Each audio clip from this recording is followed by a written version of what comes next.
Welcome back to Up Front and our extended interview with former Governor Tommy Thompson, whose new book, reflecting on his life and career, is out now. I want to talk about one of your big accomplishments and also one of your big regrets. And let's begin with the accomplishment. And this is actually work you did when you were Secretary of Health and Human Services for George W. Bush. Yeah. It's the work you did on the issue of AIDS and HIV. Yeah.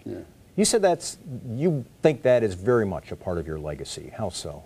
Well, when I went to Washington, if you remember correctly, and I'm sure a lot of your viewers will, AIDS was an epidemic. People were dying, especially in South Africa, and it was just amazing the number of individuals that died and the number of orphans, over 22 million orphans in Africa.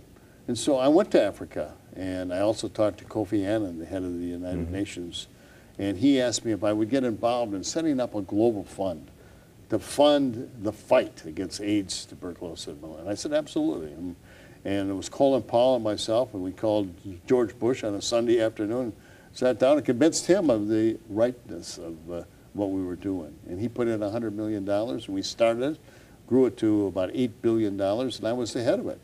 And I traveled to Africa several times, and I can't get over, how much we were able to do to prevent people from dying. And I always remember the story I told at the Marquette School that I went, made everybody, took 105 individuals, took them to Africa, made everybody spend a day with a family with AIDS, and I had my young daughter with me.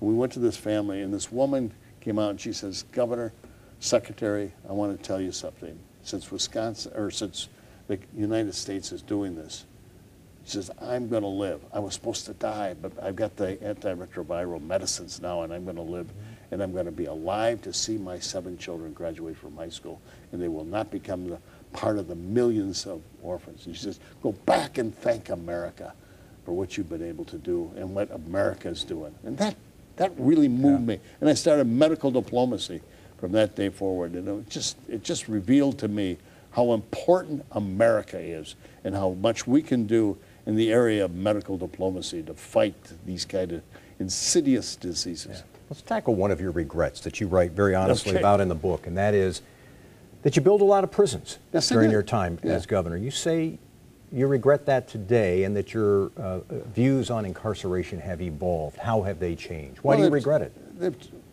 Well, it was a sign of the times back then when I was governor, and everybody says lock them up and build more prisons. We had an overpopulation of prisoners, and so I built prisons. And since then, my daughter's the head of the public defender. I am very much involved in trying to reform prisons. 60 to 70% of the prisoners have drug and alcohol abuse problems. Let's treat them, and let's teach them.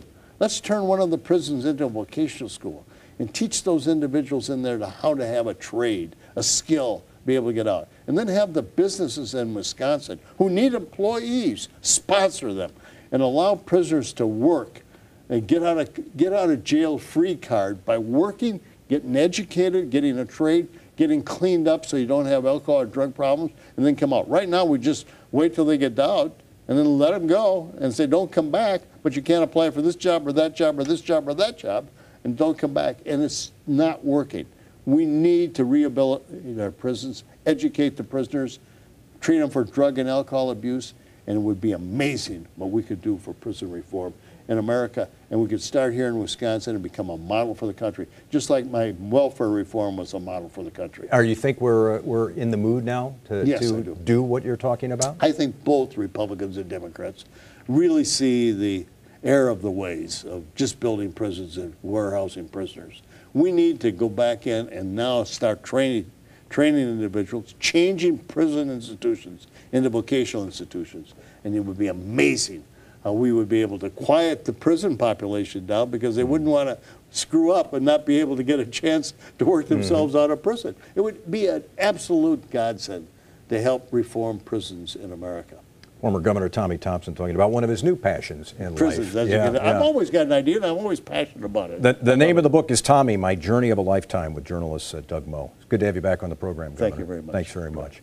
Republican Governor Scott Walker says he'll be rolling out a new transportation plan later this month. Walker's opponents have been hitting him over the condition of the state's roads. You'll find that story on the election blog of our editorial partner, WisPolitics.com. Coming up next, two judges sitting on the same court running against each other for one seat.